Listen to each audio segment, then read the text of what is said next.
Let's go! Finally! Finally!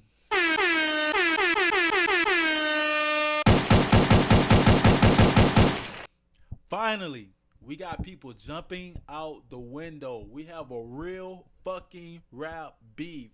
None of all that fake fugazi soft. We don't want to hear shit. We don't want to hear you, Chris Brown and Quavo. Get the fuck out of here. JT and fucking Glorilla. Nicki and Meg. Nobody wants to respond. Nobody want to put names on it. Finally, Drizzy Drake and Kung Fu Kenny jumped out the window. They want real beef. They want real smoke. How the fuck you big stepping with a size 7 men's on? Fuck all that pushing P. Let me see you push a T. You better all spinning back on him if you think about pushing me. We back. Yeah, we back. We back into some real hip hop shit that's going on right now. But who's winning? That's the real question. Who's winning right now? I'm gonna give you guys my take on who's winning the first round of Drizzy Drake, Kung Fu Kenny, the Boogeyman rap beef. And I got 4 categories that I'm gonna judge this by right now. We got replay value, super important. Response time, double important. Number 3, lyrical content. That ain't as important as the first 2 because, you know, a lot of people gloss over the lyrical and the content that's going on. Last but not least, disrespectfulness. Who's been the most disrespectful? That's what we really want. That's what we really want. That's what we're here to see. We're ready to see the blood. Blood, gunshots, brains on the floor. We don't want to see none of that pity pat, give it back, J. Cole shit. J. Cole motherfucker. Like, forgive a nigga for like Hey, hold up. Why are y'all cheering for this light-skinned mixed nigga mentality? J. Cole motherfucker. J. Cole, I swear to God, bro, you let me down, man. I thought you was the guy, man. You was supposed to be the chosen one, young Simba. But we're not here to talk about you and that soft-ass move you pulled. We here to talk about real swabblers. Yeah. Real niggas who get into it. Go to the kiddie table. We're at a family reunion. Go get some cups and shit. And you'll come back. First category, replay value. Easy Drake. Easy Drake. Even the way the song starts. Who cares? Yeah, I can never be nobody number one fan. Your first number one, I had to put it in your hand.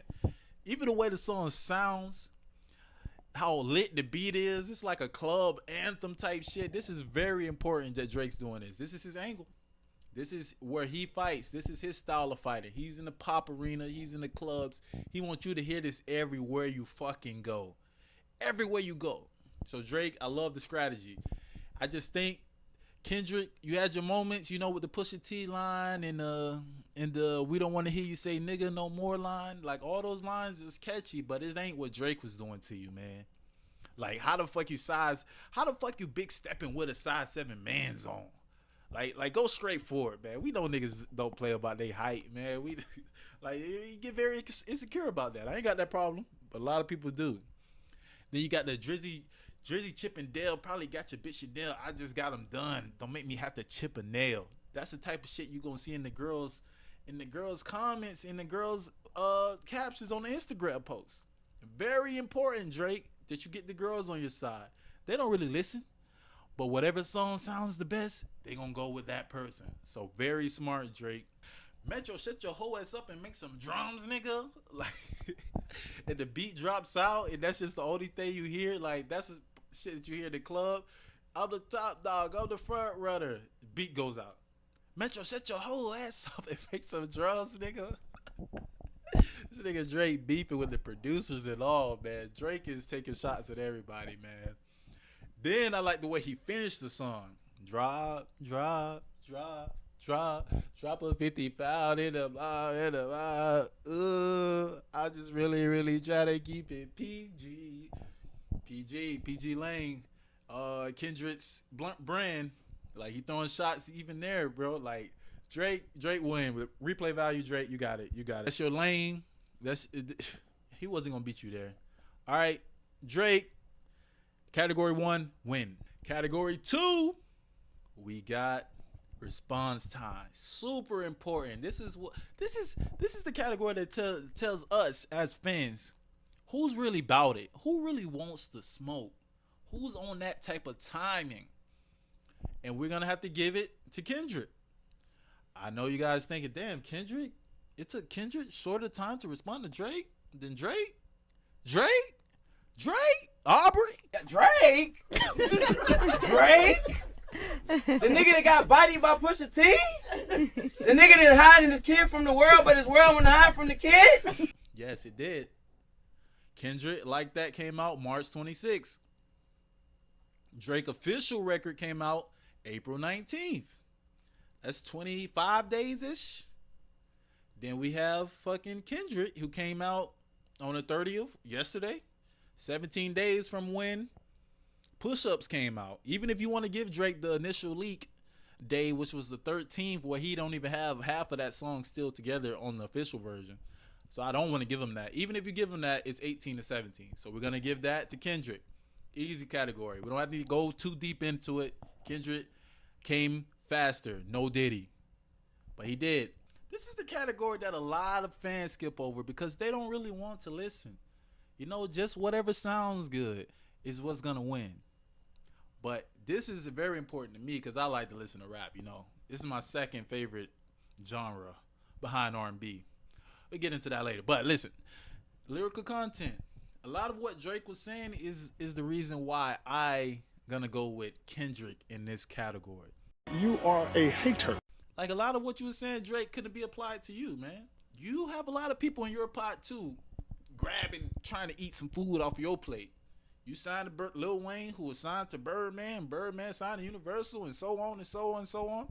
You got a lot of people in your plate too. Drop and give me 50. They take 50%, but guess what? A lot of people in your pot too. So I don't want to give you. How can I give you that? Niggas calling Tops trying to see if Top want to piece it up. Top want to piece it up. Nah, pussy boy. That was a smooth ass lie. That shit, that's fire. But listen, you had Jay Prince piece it up against Pusha. That could be applied to you. I can't give you that, even though it was hard. The way you slid it in there, no Diddy. The way you slid it in there, the way you made it real clever, and the way you flowed on the beat, it sounds fire. Not gonna lie, but that could be applied to you. All right. And then I think a lot of what your lyrics, was this cool and clever and funny, yeah, but it's like more. I just think it's like for the girls and the kids to understand, and I get it. That's a good strategy. That's your strategy. That's your strategy to appeal to the most people you can. And if you make the lyrics and this is simple, people are going to gravitate towards that more. So I get the strategy. I get it. But Kendrick was hitting you with some shit like, let's talk about the first one. It's a few. I'm not saying these are super complex, but I just think the wordplay with Kendrick is better. And it just feels like more like a rap diss to me. First one, Cole and Aubrey know I'm selfish, nigga. The crown is heavy. I pray they my real friends, but if they not, I'm Y&W Melly, nigga. I didn't even mean to shoot him. He just caught me by surprise. I pray, I fuck with y'all. I love y'all. By the end of the day, I'll still kill you niggas. I don't give a fuck. You can be my friend or not. You cross me, you do some shit, I'm killing you niggas. Anything I'm with on the track, I'm killing you niggas. Fuck all that pushing P. Let me see you push a T. Remember that? Let me see you push T. Remember that? You didn't want to push a T. You better off spinning back on him if you think about pushing me. I'm a different type of animal, nigga. That's what Kendrick telling this nigga. I'm a different type of, like, you better off going back over there and try that again. If you think about fucking with me, this is the boogeyman. This is Kung Fu Kenny. Okay, it's different over here. And the fact that you still stand here and you want to still do this just blows my mind. I don't get it. You can't beat me, Jay. Lil Jay, you can't beat me. Kendrick saying, I'm surprised you asked for that feature request. You know me and you got a lot of things we have to address. Meaning, why would you even try to ask me for a feature, nigga? I don't give a fuck if you and J. Cole has put it together first-person shooter and you want me on it. Allegedly, that's the rumor. I don't give a fuck. It ain't no big three. It's just me. Don't ask for shit from me. I don't want to, you guys want to do this era big three wrap up. No, I don't think I'm in the same field with y'all. Y'all below me. Even though I think Cole is the guy. Like when it comes just rapping, I'm a fan of the rap and lyricism. To me, I think Cole do that the best. But we're not talking about Cole again. Let me stop. We're not talking about bitch ass Cole. You really disappointed me. Just put him back to the side.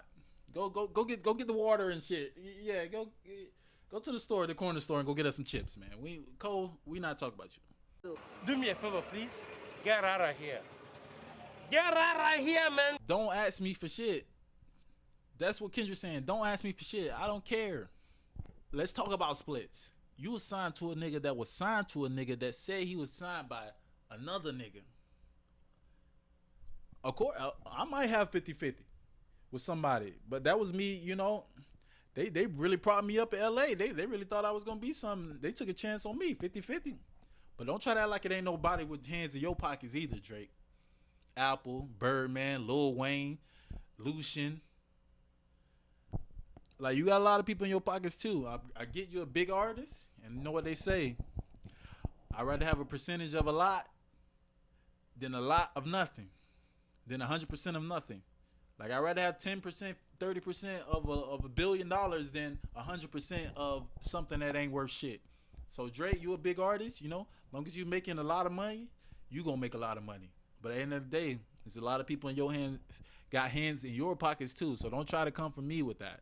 Last category, we got disrespectfulness. Who is the most disrespectful? You know, that's the origin. You know, that's the origin of the word, diss track. Disrespectful. Who is the most disrespectful? I'm gonna have to give this category to Kung Fu Kenny again, man. You are a hater. And I get it. You guys probably like, oh, he's a Kendrick fan. Oh my God, he's a Kendrick. He getting him all the categories. First of all, I gave Drake a category, so stop. Secondly, I'm gonna sway you with this that I'm gonna say. Drake, he had his moments when it comes to disrespect, but it's all surface level. It's like, you short, your foot small. Is that really a diss? You know, it's a diss, but it's like how girls and little kids, you know. He had a couple good lines in there. I be with some bodyguards like Whitney. That was a good line, cause that tells me Drake really want to fight. Whoa. Is there a problem? Huh? You want to go? Because last time he called somebody's wife out, he bowed out. This time he intentionally called somebody's wife out. So he's ready for whatever. So I'm going to give Drake credit for that, because maybe this is just a little warm-up, a little charged up, like what he gave Meek Mill before he gave him back-to-back. But I'll be with some bodyguards like Whitney. What are you trying to say? Huh, Drake? What do you mean by that? What are you trying to say? That Kendrick wife cheated on him with the bodyguard? I'm not saying that's what you're saying, but there's a lot of subliminal in that I don't really know. Extortion baby, whole career you've been cooked up. That's a good line. That they extorting you, they taking 50% of your shit. That's a good line. I ain't gonna lie. But Kendrick, he's trying to make everybody, even yourself, Drake, question everything that's put you in this position. Questioning your identity, questioning your sexuality, questioning how you even got to the point where you got in the hip hop space, in the culture. Like, how? We know you from Degrassi. We got videos and pictures of you in blackface and saying it's ignorant to talk in slang. At our school, instead of addressing people like the group, like saying like, what are you guys doing? Say man's like you. It's really weird. Yeah, so man's like you are going to that, and then just means like the group. Crew. It's not. It's really ignorant. Now you're talking in slang. Now you got every accent in the book. He's making fun of your accent in the songs. Then he was talking about you getting surgeries, nose jobs, BBLs, abs, questioning your sexuality, saying when you stand next to Sexy Red, you think you a bad bitch too because you don't have the same surgeries they had. That's disrespectful. Then he talk about your son. He said, you think my whole life is rap? I got a son to raise. You don't know nothing about that. Like, he's questioning all that, bro. Like, are you trying so hard to look and sound and be black? You trying to be tough? We know you're not tough, Drake. That's what Kendrick said. I'm not saying that before you Drake fans come at me. I'm not saying he's not tough. I don't know what the fuck he does. But he's questioning you trying to be tough so you can look black. You getting braids and shit so you can look black. You get a surgery so you can look back. You talking in slang so you can look black. That's not where you raised from. That's not your upbringing. He's making everybody question, how did you get to this position in hip hop, in black culture? Like, are you really black? Like, he really, like the line at the end of the song, the nigga says, we don't want to hear you say nigga no more. Like, people can really start trolling Drake with that, bro. Writing it under his Instagram stories and posts and Twitter. Like, people start putting that under his posts. Like, that could probably get to him, man. It's an angle that a lot of people have never tried, I don't think. Rick Ross is just now recently trying to do it when he's calling him white boy and all that other stuff. White boy, BBL Drizzy, I got a question. The identity crisis of Drake is an angle that I have not seen anyone take. They always go for the ghostwriting. Like Kendrick even hit him with a ghostwriting. It's not a 20v1, it's a 1v20 if I have to slap every nigga that's riding with you. That was a hard line. Like Drake, no one's jumping you, Drake. If anything, you jumping us because you probably got 40 niggas in the OVO sweatshop writing for you. So it's really a 40v20 if we keeping it real, Drake. That's what Kendrick's saying in it, if we being real. But that's good. But the identity crisis angle of Drake, no one's really tapped into that. So we're gonna see how Drake responds to that. But it looks like Drake up for any and everything because he called out the man white. And I'm gonna give Drake credit for something. He always gonna respond. He always keep it hip hop. At least in that sense. He always gonna respond. Anybody who try him, he gonna respond. I just think that all the most disrespectful lines, it was like came to other people. Like he dissing Rick Ross and John Moran and Metro and Future. Even though 80% of it was about Kendrick, the most disrespectful stuff came to people who are not Kendrick. So I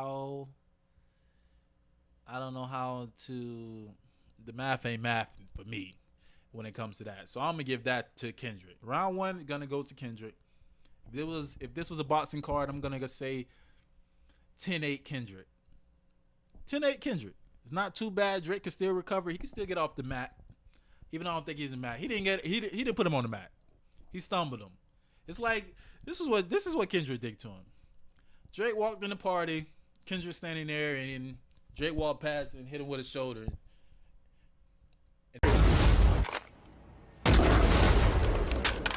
Watch where you walking, nigga. Hey, what you say, nigga? Then Kendrick turned around and slapped the shit out of him, dazed him. He just dazed him. He ain't knock him out. He ain't stumble him or nothing. He just dazed him like, oh shit. Drake bumped into me. Now I'm gonna slap the shit out of you, see if you really want to fight. I'm gonna call out your family.